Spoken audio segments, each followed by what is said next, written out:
Okay. Thanks for having me for this conference. This is not something that I do very often. So, um, my talk is called Dashes and Hyphens. I spoke with some of the other speakers yesterday, and they said that I'm also talking about dashes and hyphens. And luckily, I'm not talking that much about, even though the talk is called dashes and hyphens, it's not really only about or dashes and hyphens or what's right or wrong, or, it's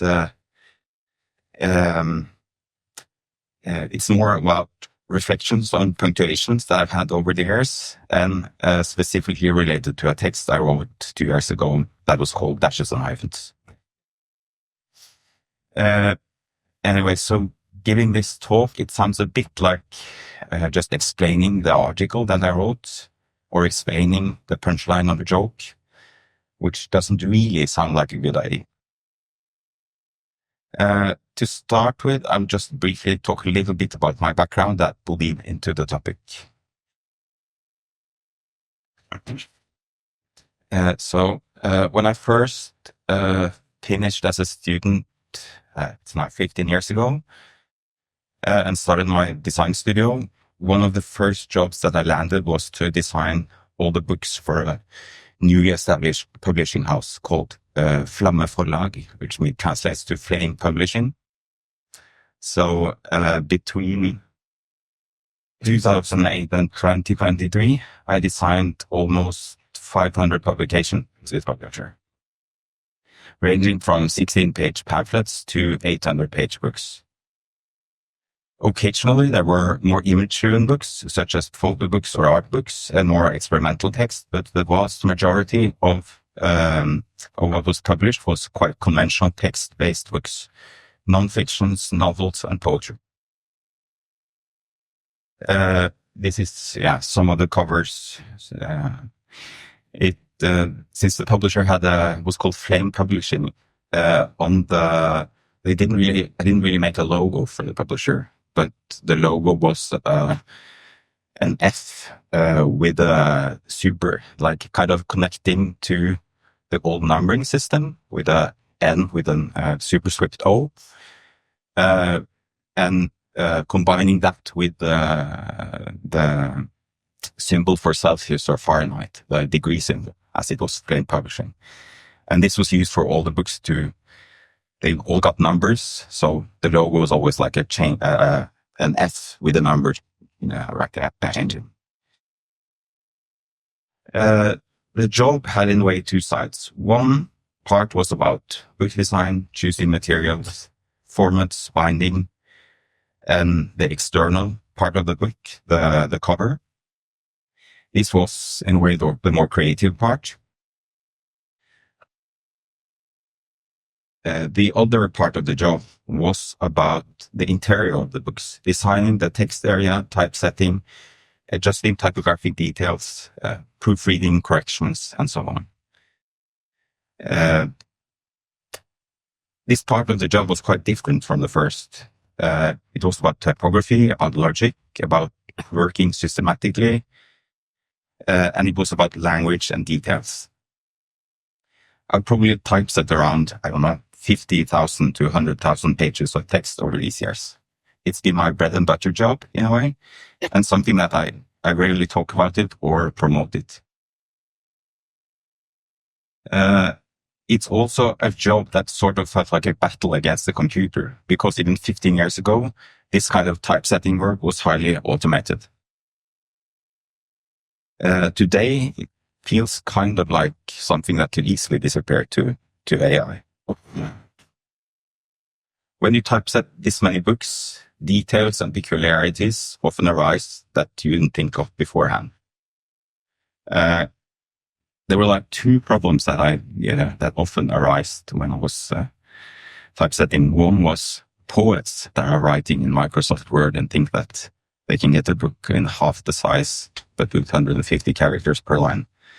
And the other was novels. I don't know if it had something about what this publisher published, but it was a lot of dialogue in the novels, and that gives you a lot of problems where you get This example, for instance, where you get like one word on the last line, or holes in the text, or widows or orphans.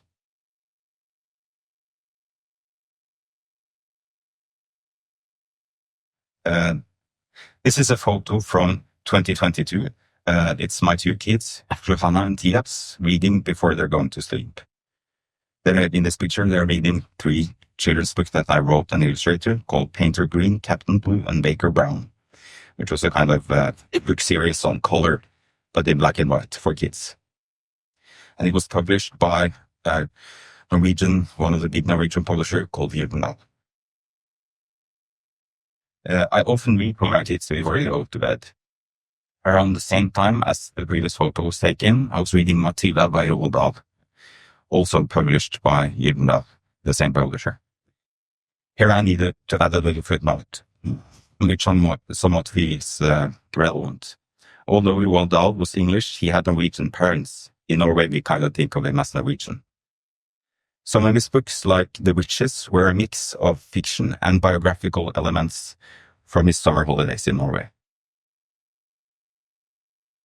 And anyway, while I was reading Matilda, my daughter suddenly said, "Look at that, there are 7 hyphens in a row." And it wasn't just 7 hyphens in a row, it was 12 hyphenations within 17 lines. It must have been like a world record. And it was, what surprised me was that it was actually a version from 2001, so it wasn't that old.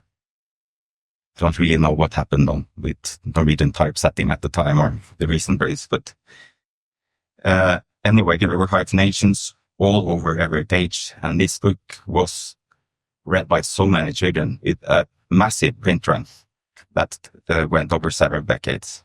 I think it's probably one of the most sold children's books in Norway, in the past 30 years. It was incredible that I just didn't fix this. And this was not, when I was putting together this talk, I was just looking back at the book. And then I realized that, okay, it wasn't the only mistake they did. They even managed to put the publisher's name in the goal. This is from the later edition of the same book. It got reprinted, probably retypeset in 2004, and this is an edition from 2017.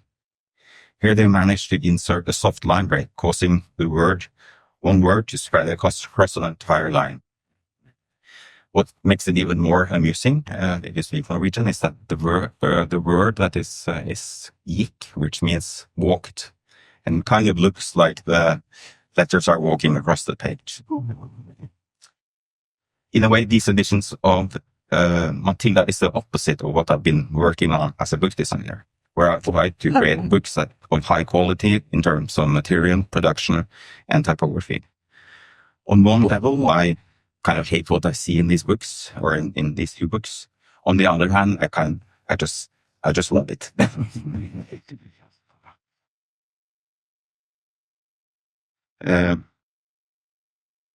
These kind of typographic details or mistakes, also my own mistakes, they pop up in when I'm typesetting books. It's not always that the author or the editor are aware of these things, although it often has as much to do about punctuation as typography. Should the comma be inside or outside the quotation? Where should the footnote number be placed? Or when should there be a space before an ellipse? And not. This is from a book I designed earlier this year, where the practice of placing footnote numbers varied quite a lot throughout the manuscript. I should, of course, know, but actually I'm quite unsure what is the correct placement myself.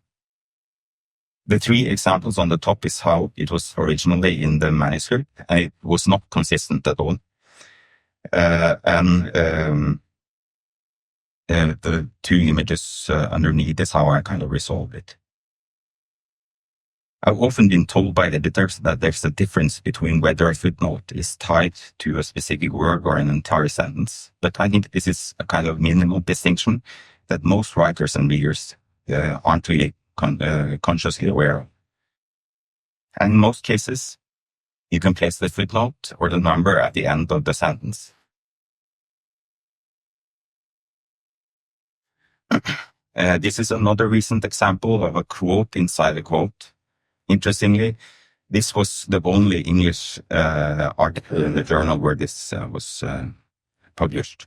So there were different quotation marks on the different texts. Although correct, it seems a bit inconsistent.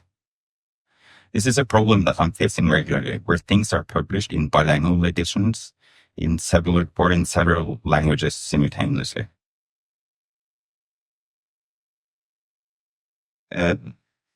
This photo was taken from a book on typography written by a Danish typographer, Eli Reimer, in 1993, 30 years ago. He was explaining the use of quotation marks in different languages. And in a way, I kind of wonder how we got there. It looks a bit like in some countries insist on driving on the left side of the road while in others drive on the right. And interestingly, this doesn't really match what I've learned about quotation marks in my working life.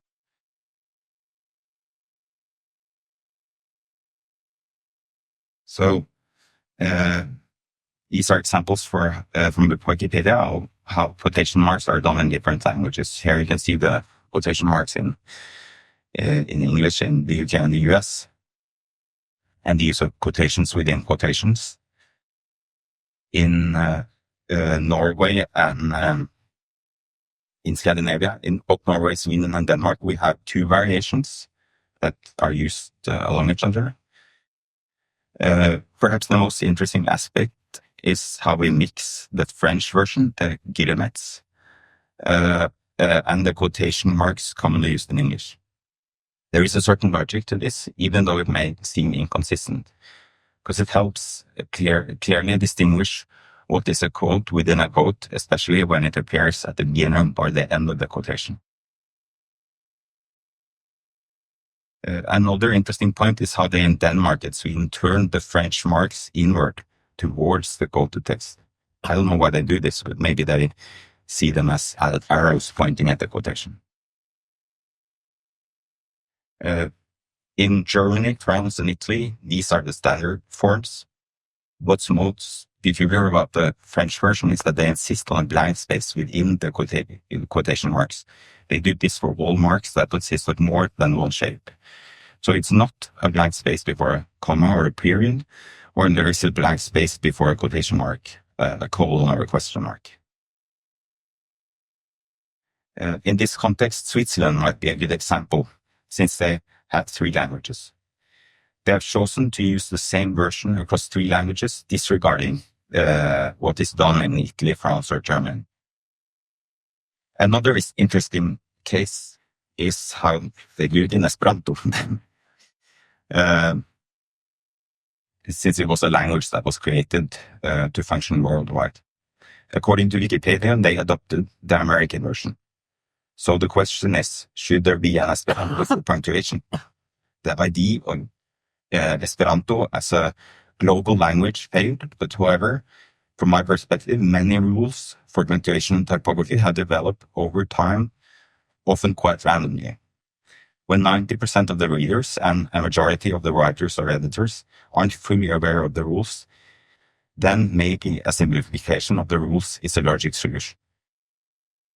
Today, we also publish, texts are more published multilingual, existed side by side in various languages. This is especially evident online, while in print, it's an increasing number of books that are being published in several languages simultaneously.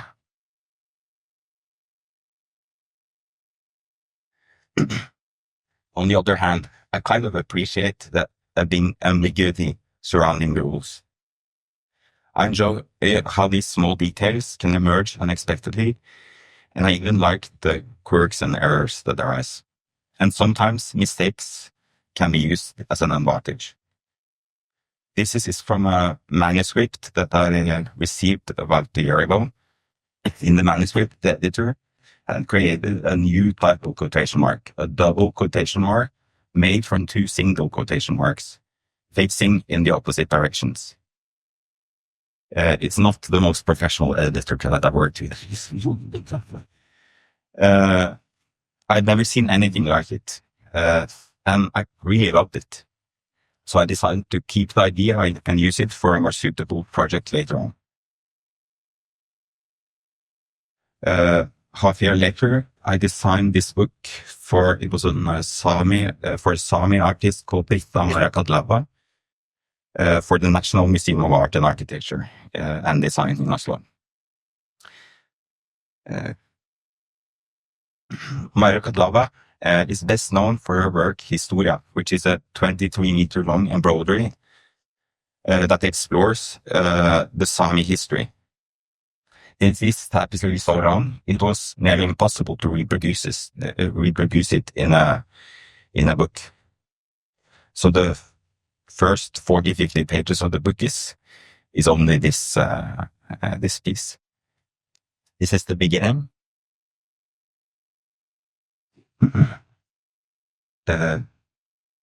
Marakadlava's embroidery technique is very direct. She does it without any sketching or drawing anything in advance. She accepts faults as part of her work. According to her, sketching is quite unusual in the Sami culture. It creates a beautiful expression, something quite spontaneous, but in a technique that really takes a lot of time. And notice also the varying length of the stitches. But when I'm looking at this now, I wish I typeset the book and just mixing up all the hyphens and the end dashes.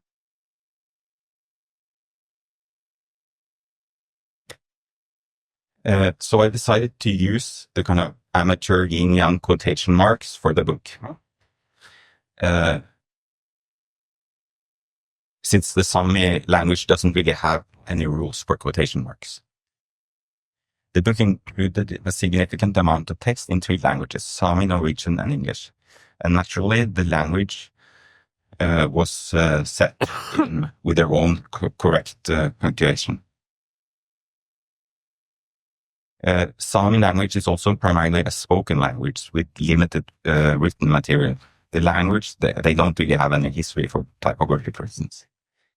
The language spans over a large geographical area across 3 countries, Norway, Sweden, and Finland, each with its own typographic traditions and rules. Therefore, Sami text often follows the typographic conventions of the respective countries, but some way randomly. It was also logical on another level, the amateur aspect of her work, and also the circular shape that is so often used in Sami culture, which is taken from their labo, the circular tent, or sitting around the fireplace.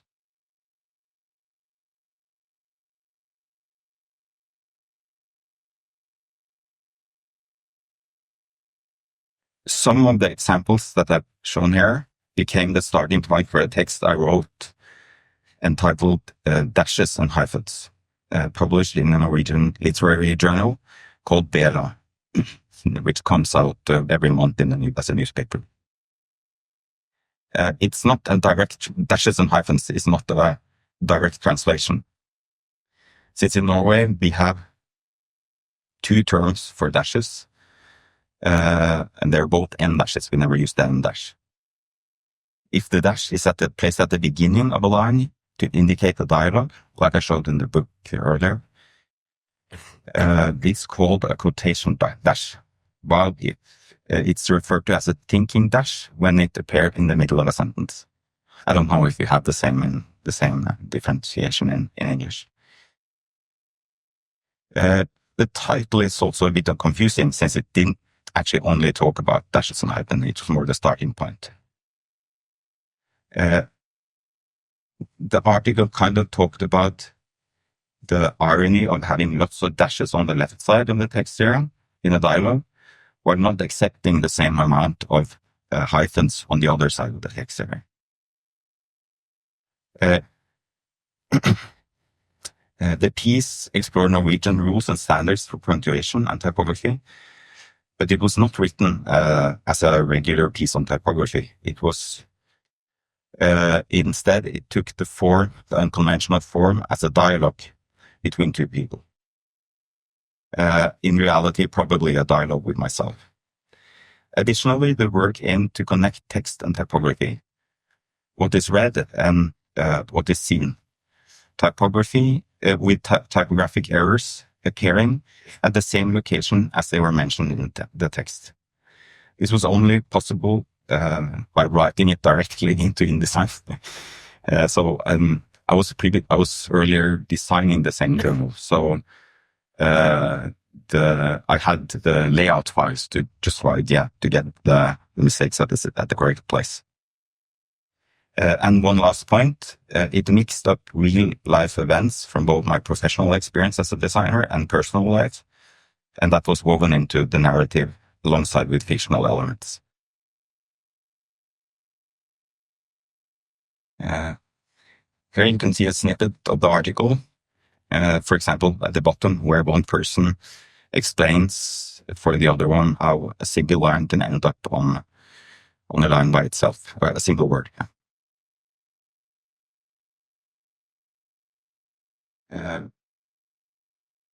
Here, another part of the article discussed how often you encounter justified text in newspapers, as this was published in the newspaper, and how it often comes with gaps or rivers in the text because of narrow columns, or that someone just decided to drop a picture into the layout. And here the dialogue is about the Matilda book with all the 7 hyphenations. I actually managed to break the world record. So here you have 14 hyphenations in a row. The text was also quite self-revealing. It talked a lot about mistakes that I've done myself over the years. And since this is about what is seen and how the mistakes happen, I should have, of course, shown the English edition that I've now made, but I can read a short part from the English with all the hyphenations. Another thing I thought about, why do we accept all those dashes on the left side of the column? What do you mean? Well, let me try to explain a bit more precisely. Apparently, it's not acceptable to have a lot of hyphenations in a row on the right side of the column. Imagine that now there's lots of hyphenations on the right side. I believe we've heard that there's a typographic rule about a certain number of hyphenations in a row, but I'm not sure if it's actually true. The other day I was reading Roald Dahl's Matilda to my kids, and my daughter actually spotted a place in the text where there were 7 hyphenations in a row in total. In total, there were 12 hyphenations over 17 lines. It looked a bit like a ladder. Yeah, and then it got something.